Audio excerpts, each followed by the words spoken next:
The award to the worst car launch of 2024 goes to this car, the new Ford Capri. It has a lot to live up for. To start with, 90% of the UK population are saying that it's not a true Capri. And to be honest, I have to actually agree with them. I mean, when was the Capri a 4-door and a coupe SUV? So, the best way I'm going to review this car today is that I'm not going to base it on a Capri. I'm going to base it on a Ford electric coupe SUV. Let's have a look and see what it is like. Hello everyone, welcome to Everything Cars and More. This is the #1 place to be for car news and reviews. Sit back, buckle up, let's go.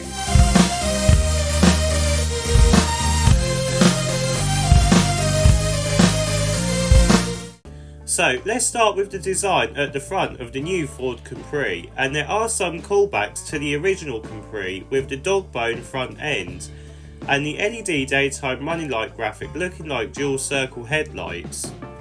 It does look quite sporty and it does give the car a unique look.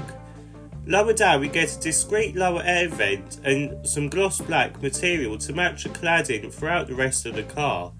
And we also get some side vents that are just the right size at the front of the car. I would like to see some more connections with other Ford cars now, which is quite a shame really. Moving lower down and we get some more gloss black cladding around the wheel arches and lowered side sills. We also get a C-shaped rear window similar to the classic Capri. The overall silhouette is also quite sporty looking and similar to what the old Mondeo was like. Moving round to the back and we get a similar design to the front, as it has two sort of circular style tail lights on the back to resemble two circles. We also get the new Ford badge and Capri lettering. Lower down on the bumper it does look quite sporty with more gloss black panelling, and overall the look is quite decent. That's for it being a Ford. Overall then, the design isn't bad if you look past the Capri name. And to be honest, in person it does actually look better than the press release pictures. Right, let's have a look and see what battery and motor options you can have with the new Ford Capri. So, as you may already know, the Ford Capri is based on the Volkswagen MEB platform. This means that it is closely related to the Volkswagen ID.5 and Cupra Tavascan. So, now that's cleared up, let's see what choices there are. There are 3 versions of the Capri. Let's start with the base model. This uses a 55 kWh battery pack and a single rear-wheel drive motor setup.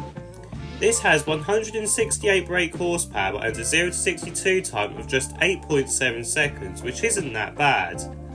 The range is also decent at around 237 miles. The next version uses a 77 kWh battery pack and a single motor mounted on the rear, making it rear-wheel drive and giving this car 282 brake horsepower.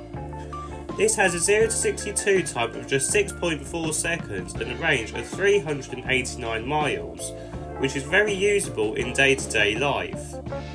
Finally, we have the top of the range dual motor setup.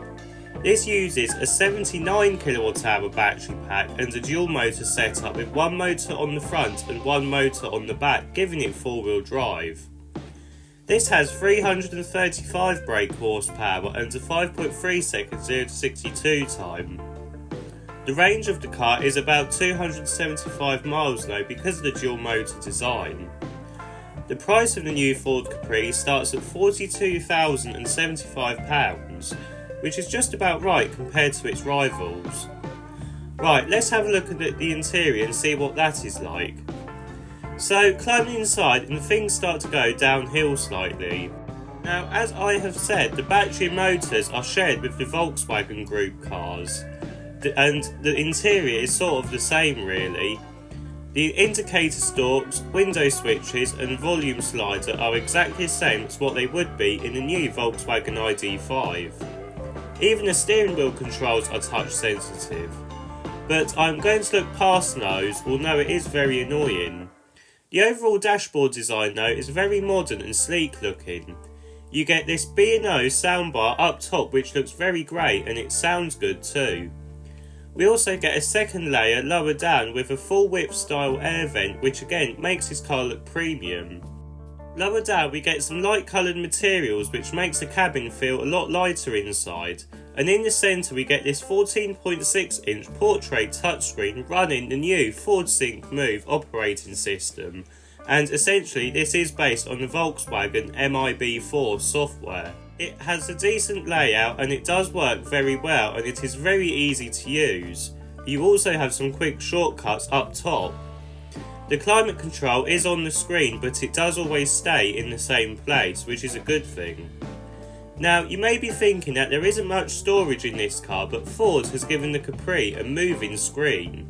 Now if you slide the screen back you have a huge cubby hole which you can hide things under, and your screen also locks in place when you lock the car, which is very clever, so if someone did break in whilst the car is still locked they won't be able to get anything in that cubby hole.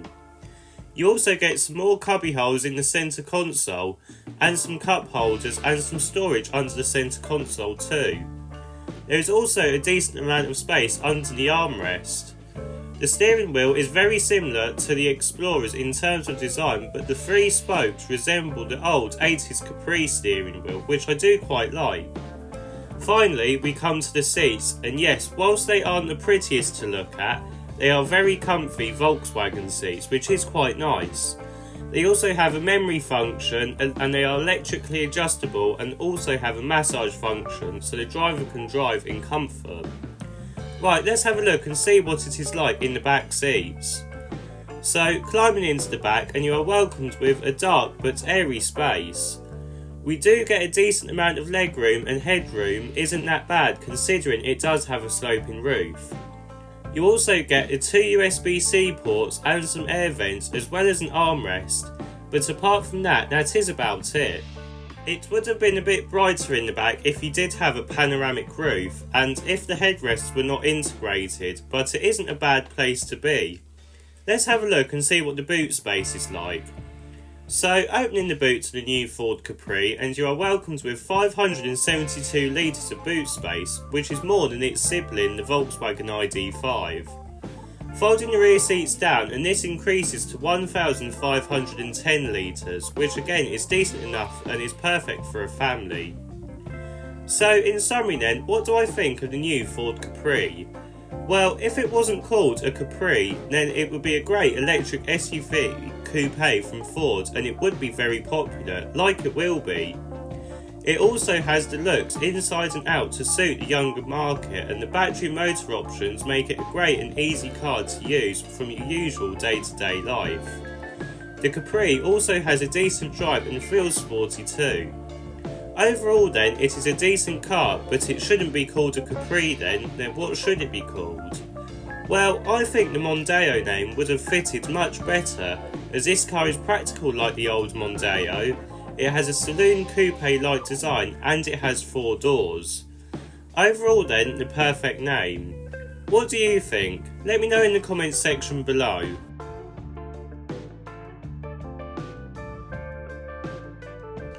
If you like this video, please don't forget to like and subscribe. See you in the next video.